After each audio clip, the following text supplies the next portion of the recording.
Janak asks Ashtavakra, who created this universe? In the royal court of Mithila, silence rested like a sacred mist. The lamps burned softly, and the fragrance of sandalwood drifted through the hall. King Janak sat before the sage Ashtavakra, a young sage with a bent body and a face radiant with the light of understanding.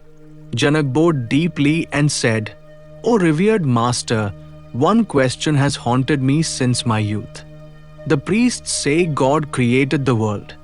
The philosophers say it came from some eternal law. But I seek the truth, not belief. Tell me, who created this vast universe? These stars, these rivers, this endless sky. Who is behind it all?" Ashtavakra smiled, his eyes calm as still water. "Janak," he said gently, "the very question, who created, is born out of illusion. The moment you ask who, you separate the creator from the creation, and that separation has never existed." Janak looked at him silently. The air around seemed to grow heavier with presence. Ashtavakra continued, "Creation is not an act, it is an appearance. There was never a craftsman shaping this world like clay. Existence is not made, it is. The river does not ask who created its flow. The flame does not ask who created its light. They simply are expressions of what is. You see the ocean, Janak, endless, deep, alive. The waves rise and fall, each seeming separate.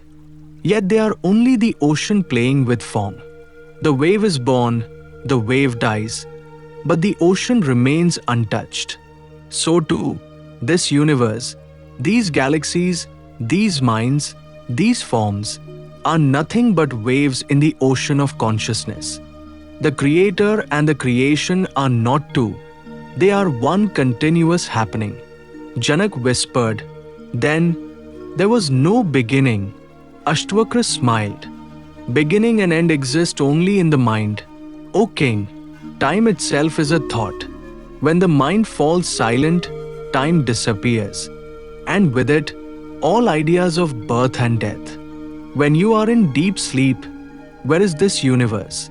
Where are the stars, the kingdoms, the desires? They vanish, yet you remain. That which remains when all vanishes, that silent awareness, is the source, the substance, and the mystery." Janak's breath slowed, his hands folded unconsciously. He asked softly, "But if everything is consciousness, then what of this world I see before me?" Ashtavakra's voice became like the murmur of a river.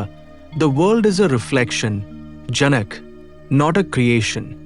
Like the moon mirrored on water, it appears, it dances, it disappears. The moon has not entered the lake, it only reflects there.